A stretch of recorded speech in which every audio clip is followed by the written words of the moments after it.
এদিকে নানা রোগবালাই এবং ভাইরাসের ক্ষতি কাটিয়ে উঠে শেষ পর্যন্ত ভালো উৎপাদনে যেতে পেরেছেন রাঙামালি তরমুজ চাষিরা।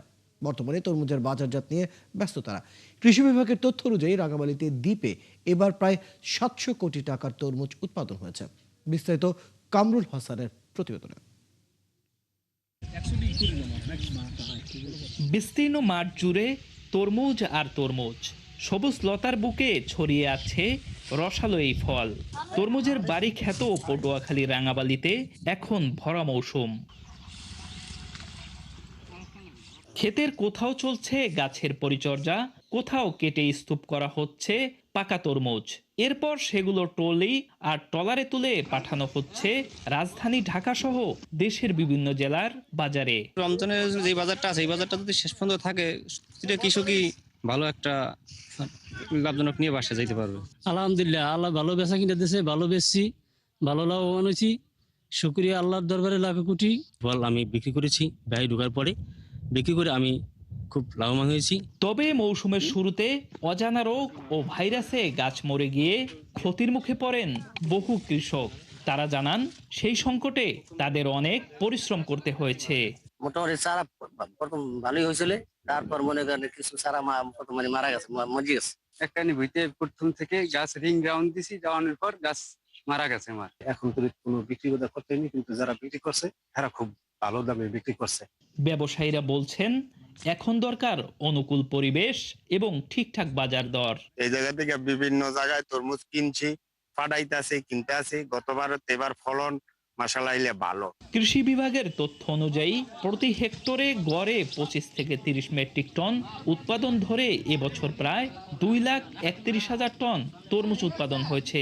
কেজি প্রতি গড় মূল্য 30 টাকা হিসেবে, যার বাজার মূল্য দাঁড়ায় প্রায় 693 কোটি টাকা।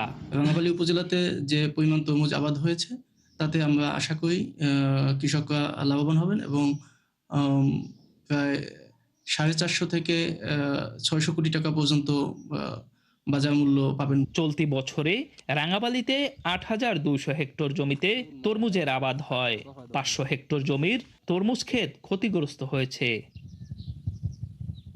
কামরুল হাসান, 71, রাঙাবালি, পটুয়াখালী। দর্শক, তরমুজ চাষ নিয়ে আরো বিস্তারিত জানবো। রাঙামালি থেকে যুক্ত হচ্ছেন সহকর্মী কামরুল হাসান। কামরুল, তরমুজ চাষে কেমন লাভ করছেন এবার কৃষকরা এবং কৃষি বিভাগ এই নিয়ে কি বলছে?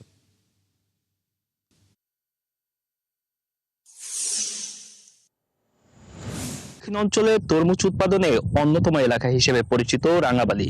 এখানকার তরমুজের স্বাদ, গুণগত মান দেশ জুড়ে সুনাম কুড়িয়েছে। তরমুজ চাষে পরিচিতি রয়েছে এই জনপদের। এখানকার তরমুজ লাভজনক হয়।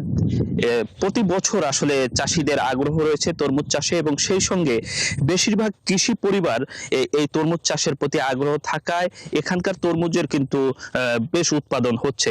আপনি যেমনটি বলছিলেন, এবছর কিন্তু 8,200 হেক্টর জমিতে তরমুজ আবাদ হয়েছে। কৃষি বিভাগ বলেছে যে মৌসুমের শুরুতে রোগবালাই এবং ভাইরাসের কারণে অনেকের ক্ষেত ক্ষতিগ্রস্ত হয়েছে, তবে এই ক্ষতি কাটিয়ে যারা উঠতে পেরেছেন তারা কিন্তু এখন লাভবান হচ্ছেন। কৃষি বিভাগের তথ্য অনুযায়ী 8,200 হেক্টরের মধ্যে 500 হেক্টর জমি তরমুজ ক্ষেত ক্ষতিগ্রস্ত হয়েছে। এছাড়া উৎপাদনের তথ্য যদি আমি আপনাকে জানাই, প্রতি হেক্টরে কিন্তু হেক্টর প্রতি 25 থেকে 30 মেট্রিক টন ফল উৎপাদন হয়েছে, এবং সেই হিসাবে 2,31,000 মেট্রিক টন ফল উৎপাদন হয়েছে তরমুজ। এই তরমুজের বাজার দর অনুযায়ী কৃষি বিভাগের তথ্য বলছে 693 কোটি টাকার তরমুজ উৎপাদন হয়েছে। এখন পর্যন্ত তরমুজের যে বাজার দর রয়েছে, মৌসুমের শুরুতে তরমুজের বাজার দর খুবই ভালো ছিল, এখন তরমুজের বাজার দর কিছুটা কমেছে। এ নিয়ে হতাশা রয়েছে কৃষকদের মধ্যে, তবে কৃষকরা আশাবাদী শেষ পর্যন্ত তরমুজের বাজার দর যদি ঠিকঠাক থাকে এবং আবহাওয়ার যদি অনুকূল পরিবেশ থাকে, সেক্ষেত্রে কৃষকরা বেশ ভালো লাভবান হবেন, এমনটি কিন্তু আশা তারা ব্যক্ত করছেন। এবং সেই সঙ্গে আপনাকে বলে রাখি, এখন মাঠ জুড়ে কিন্তু এক ধরনের কর্মচাঞ্চল্য রয়েছে। বিশেষ করে এই মৌসুমটাই কিন্তু এক ধরনের স্থানীয় অর্থনীতিতে কিন্তু কর্মচাঞ্চল্যের সৃষ্টি হয়। এখন মাঠে কেউ কেউ পরিচর্যা করছেন, যাদের তরমুজ পেকেছে তারা কিন্তু বাজারজাত করা নিয়ে ব্যস্ত রয়েছেন, এবং রাজধানী ঢাকা সহ দেশের বিভিন্ন এলাকায় এই তরমুজ কিন্তু বাজারজাত করা হয়। এখানকার তরমুজের আলাদা সুনাম থাকায় কিন্তু দেশ জুড়ে এই অঞ্চলের তরমুজের এক ধরনের চাহিদা রয়েছে। এই চাহিদার কারণেই কিন্তু কৃষকরা ভালো বাজার দর পান এমনটি কিন্তু তারা বলছেন এবং লাভবান হবেন এমনটি কিন্তু অনেকে প্রত্যাশা করছেন। এই ছিল আসলে